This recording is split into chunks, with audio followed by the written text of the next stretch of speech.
अव्यक्त मुरली है 24 जुलाई 1970 की। मुरली की हेडिंग है बिंदु रूप की स्थिति सहज कैसे बने। बिंदु रूप की स्थिति सहज कैसे बने। सभी जिस स्थिति में अभी बैठे हैं उसको कौन सी स्थिति कहेंगे। व्यक्त में अव्यक्त स्थिति है। बाप दादा से मुलाकात करते समय बिंदु रूप की स्थिति में स्थित रह सकते हो। हर एक ने अपना अपना विचार सुनाया। बिंदु रूप की स्थिति विशेष किस समय बनती है। जब एकांत में बैठे हो तब यह चलते फिरते भी हो सकती है। अंतिम पुरुषार्थ याद का ही है, इसलिए याद की स्टेज व अनुभव को भी बुद्धि में स्पष्ट समझना आवश्यक है। बिंदु रूप की स्थिति क्या है और अव्यक्त स्थिति क्या है, दोनों का अनुभव क्या क्या है। क्योंकि नाम दो कहते हैं तो जरूर दोनों के अनुभव में भी अंतर होगा। चलते फिरते बिंदु रूप की स्थिति इस समय कम भी नहीं लेकिन ना के बराबर ही कहे, इसका भी अभ्यास करना चाहिए। बीच बीच में 1-2 मिनट भी निकालकर इस बिंदी रूप की प्रैक्टिस करनी चाहिए।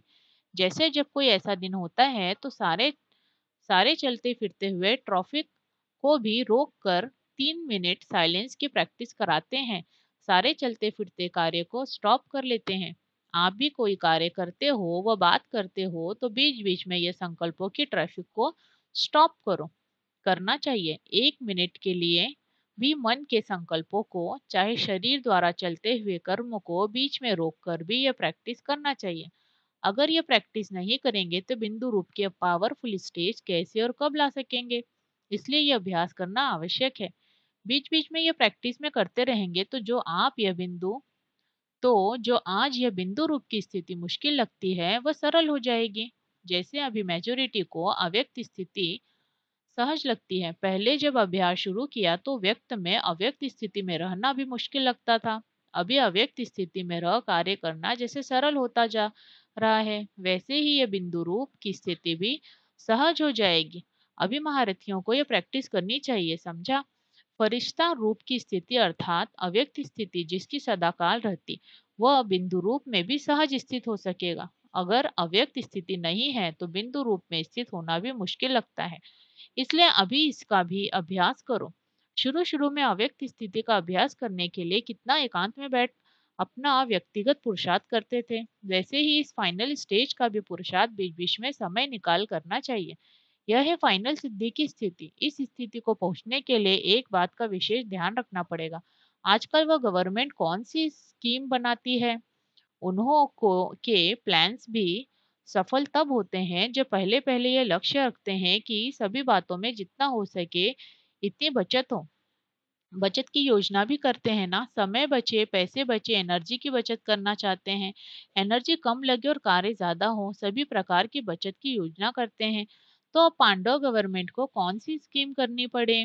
यह जो सुनाया कि बिंदु रूप की संपूर्ण स्थिति की अवस्था को प्राप्त करने के लिए पुरुषार्थ करना पड़े। अभी जिस रीति चल रहे हैं उस हिसाब से तो सभी यही कहते हैं कि बहुत बिजी रहते हैं, एकांत का समय कम मिलता है, अपने मनन का समय भी कम मिलता है, लेकिन समय कहाँ से आएगा। दिन प्रतिदिन सर्विस भी बढ़ती जानी है और समस्याएं भी बढ़ती जानी है और यह जो संकल्पों की स्पीड है वह भी दिन प्रतिदिन बढ़ेगी। अभी एक सेकंड में जो 10 संकल्प करते हो उसकी डबल ट्रिपल स्पीड हो जाएगी। जैसे आजकल जनसंख्या का हिसाब निकालते हैं ना कि एक दिन में कितनी वृद्धि होती है, यहाँ फिर यह संकल्पों की स्पीड तेज होगी। एक तरफ संकल्पों की दूसरी तरफ इविल स्पिरिट यानी आत्माओं की भी वृद्धि होगी, लेकिन इसके लिए एक विशेष अटेंशन रखना पड़े जिससे सर्व बातों का सामना कर सकेंगे। वह यह है कि जो भी बात होती है उसको स्पष्ट समझने के लिए दो शब्द याद रखना है, एक अंतर और दूसरा मंत्र। जो भी बात होती है उसका अंतर करो कि यह यथार्थ है या अयथार्थ है, बाप दादा के समान है व नहीं है, बाप समान है व नहीं। एक तो हर समय अंतर यानी भेद करके उसका एक सेकंड में नोट या डॉट या तो डॉट करना, करना नहीं है तो फिर डॉट देंगे, अगर करना है तो करने लग जाएंगे। तो नोट और डॉट यह भी स्मृति में रखना है। अंतर और मंत्र यह दोनों प्रैक्टिकल में होंगे, दोनों को भूलेंगे नहीं तो कोई भी समस्या व कोई भी इविल स्पिरिट सामना नहीं कर सकेगी। दोनों का को भूलेंगे नहीं तो कोई भी समस्या, वो कोई भी इविल स्पिरिट सामना नहीं कर सकेंगी। 1 सेकंड में समस्या भस्म हो जाएगी। इविल स्पिरिट आपके सामने ठहर नहीं सकती है, तो यह पुरुषार्थ करना पड़े, समझा? इविल स्पिरिट का रूप कौन सा है? उनका स्पष्ट रूप है किन्हीं आत्माओं में प्रवेश होना। लेकिन इविल स्पिरिट का कुछ गुप्त रूप भी होता है। चलते चलते कोई में विशेष कोई ना कोई बुरा संस्कार बिल्कुल प्रभावशाली रूप में देखने में आएगा, जिसका इफेक्ट क्या होगा कि उनका दिमाग अभी अभी एक बात, अभी अभी दूसरी बात, वह भी फोर्स से कहेंगे।